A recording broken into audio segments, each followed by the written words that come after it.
তাহমিনা শাইতানির রাজিম বিসমিল্লাহির রহমানির রহিম শুরু করতেছি মহান রাব্বুল আলামিনের নামে। আসসালামু আলাইকুম। কুকুর কেন কাঁদে?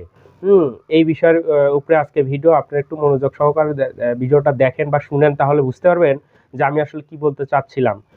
আর এই ভিডিওটা কিন্তু পৃথিবীর প্রত্যেকটি মানুষকেই শোনা দরকার আমি মনে করি। তাহলে বুঝতে পারবেন যে আসলে ইসলাম ধর্মটা আসলে কত বড় মাপের বা কি রকম। হ্যাঁ, সাধারণ একটি কুকুর প্রমাণ করে দিতেছে যে ইসলাম ধর্ম আসলেই সত্যি একটি ধর্ম এবং আল্লাহ যে একক অদ্বিতীয় সেটা একটি কুকুর প্রমাণ করে দিতেছে। কিভাবে প্রমাণ করে দিতেছে তা ভিডিওটা দেখলে আপনারা বুঝতে পারবেন। আমি যদি এই মুহূর্তে হিন্দুদেরকে প্রশ্ন করি যে আপনারা যখন কিনা মন্দিরে যাচ্ছেন, পূজা করতেছেন, তখন কি কুকুরকে কখনো কাঁদতে দেখছেন? আমি নিশ্চিত উত্তর হবে যে না। তারা বলবে যে না, আমরা কোনো দিনেই কুকুরকে কাঁদতে দেখি নাই আমাদের ইবাদতের সময়।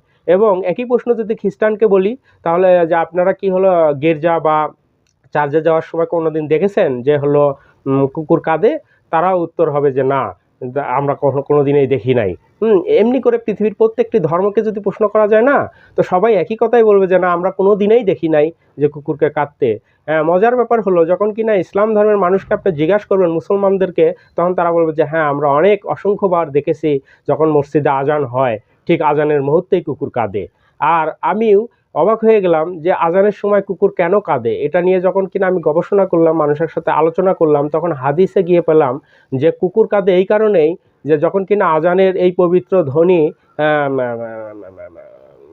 প্রসারিতভাবে ছড়িয়ে যাচ্ছে, ঠিক সেই মুহূর্তেই কুকুরের শয়তানের কানে গিয়ে পৌঁছায়। আর শয়তান তখন এটা সহ্য করতে পারে না এই পবিত্র ধ্বনি, যার কারণে শয়তান করে কি, আশ্রয় নেওয়ার জন্য কুকুরের পিছন দিয়ে তার ভিতরে প্রবেশ করে, আশ্রয় নেয়।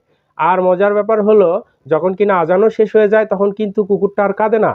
তার মানে কি, এখানে লজিক আছে। আর আমি পৃথিবীর প্রত্যেকটি ধর্মের মানুষকে লজিক দিয়ে চিন্তা করতে বলবো যে আপনারা একবার লজিক দিয়ে চিন্তা করেন যে আপনারা যখন কিনা ইবাদত করেন তখন তো আসলে কুকুর কাঁদে না, আর মুসলমানরাই আজান দিলে বা তাদের ইবাদতের সময় কুকুর কেন কাঁদে? নিশ্চয়ই তো কিছু না কিছু কারণ আছে।